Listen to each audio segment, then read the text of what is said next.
In 2018, we got the return of one of our favorite bald-headed heroes. Kratos came back into our lives, but this time he was not alone. No, Kratos was accompanied by his son, on a mission to spread the ashes of his second wife, whilst overcoming monsters and gods blocking the path.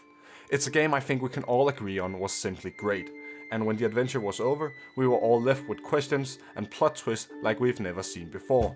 We need the next game right now. With God of War 5 or God of War Ragnarok coming out later this year, I think it's time to talk about what we need to see happen next in the franchise. So without further ado, here are 5 things that needs to happen in God of War Ragnarok.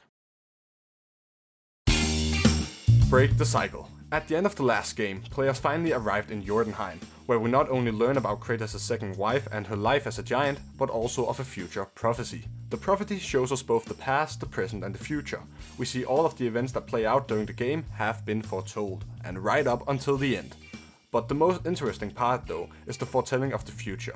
It shows a man who looks a lot like Kratos, dying in the arms of a boy, full Logan style. Fans of the game have theorized that maybe this is Kratos dying in the arms of Atreus. A big theme throughout the game is godparents and children killing each other. Kratos did that to his dad, Baldur tried killing his mom, and now it's Atreus' turn. Now one of the most remarkable things Kratos says in this game is how the killing cycle has to stop. The cycle ends here. Must be better than this. And with Atreus, I think it's finally time. Atreus becoming Loki. One of the biggest revelations to come out of God of War 4 was probably also one of the gaming community's biggest plot twists in many years. After Kratos and Atreus are done looking at the mural and have spread face ashes, Atreus starts to question the name his mother used to call him when she was with the giants. Atreus' giant name is actually Loki, and yes, that Loki, the trickster god and half-brother of Thor. Right. I guess there's just one thing I don't understand. My name on the wall. The giants called me Loki? Even though it seems that they're going another route with the character and his relation to the god of thunder, it's actually also revealed that Freya wanted Loki to be his birth name, but Kratos wanted the boy's name to be Atreus, the name of one of his old Spartan friends who was killed in combat. There's actually many hints to this name throughout the game. First of all, Faye stands short for Laufey, who is Loki's mother in Norse mythology, and no, she's not a man like the MCU might have you believe. That's just meh. Also, the mistletoe arrow that Atreus is given and is used to kill Baldur mimics an old Norse mythology story, which leads to the start of Ragnarok. In Norse mythology, Loki tricks Baldur's brother Hodor into killing him with a mistletoe arrow, because mistletoe, like in the game, is the only thing that can hurt him.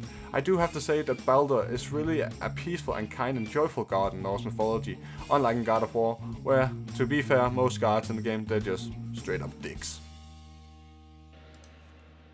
The origins of Jörmungandr.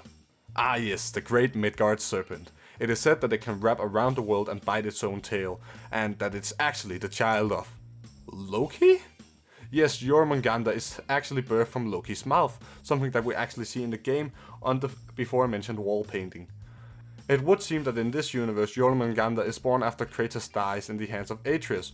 One theory actually suggests that it is the pain of losing his father that makes Atreus give birth to the giant serpent.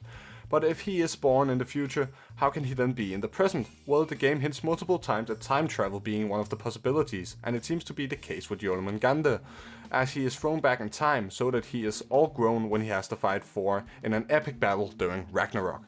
Wouldn't it just be epic and cool to see more of Jörmungandr helping his father as a child, learning about the Satan's life and birth, and then finally ending in an epic battle with Thor? Yeah, let that sink in. I think it would be great. The God of Thunder. The post-credit scene to God of War left players with much to desire. It reveals a dream of the future where Atreus and Kratos meet the God of Thunder himself, something that will for sure haunt Kratos and make him dive deeper into the world of Norse mythology. Throughout the game, Kratos and Atreus actually managed to kill Thor's sons when they come searching for a fight. So there's actually a lot of bad blood between the two. Now, as of what this could lead to between the two gods, I hope it's a change in perspective. Thor seemed ashamed of his sons, and after they had lost to an outsider, they had lost all their glory, and he was not afraid to teaching his sons some manners, and he is not afraid to do it by force. They need to be men. This is why I think despite the hatred Thor may have towards Kratos, I feel like he's gonna end up learning from the man. He will get his second chance with a family, mirroring the story of Kratos. Now this of course is just speculation, but I think it's highly possible. And of course we need a great fight between the two. And it's something fans have been wanting to see ever since the discovery of this post-credit scene. And to be honest, I actually don't know who would win. Freya's revenge. One of the saddest storylines in the game is the tale of Freya. After things went south with Odin, and violently so, Freya was forced to live in Midgard, where Odin could keep an eye on her. On our journey as Kratos and Atreus, we stumble upon her while on a hunt. Freya would then over time become a great ally in the game and helping us out many times. Eventually it would result in her being torn between us and her son. We learned that Freya was actually an overprotective mother and cursed her son Baldur. Yeah, she cursed her son. To never feel something ever again. This was to protect him from the outside world and the many sufferings that it actually had. The only thing that she wasn't able to protect him from though is the popular Christmas plant, the mistletoe. This becomes an advantage later when Atreus and Kratos have to save Freya from dying at the hands of her own son. A successful battle for Kratos, one after one of the game's coolest boss fights. But how is this great warrior rewarded? He gets fucking cursed. Freya is so pissed off at Kratos for killing her son, the man that was actually trying to kill her and us, that she tries to curse us and swears her revenge upon us. This she will not forget. It's exactly this revenge many players hope that we will see in the next upcoming game.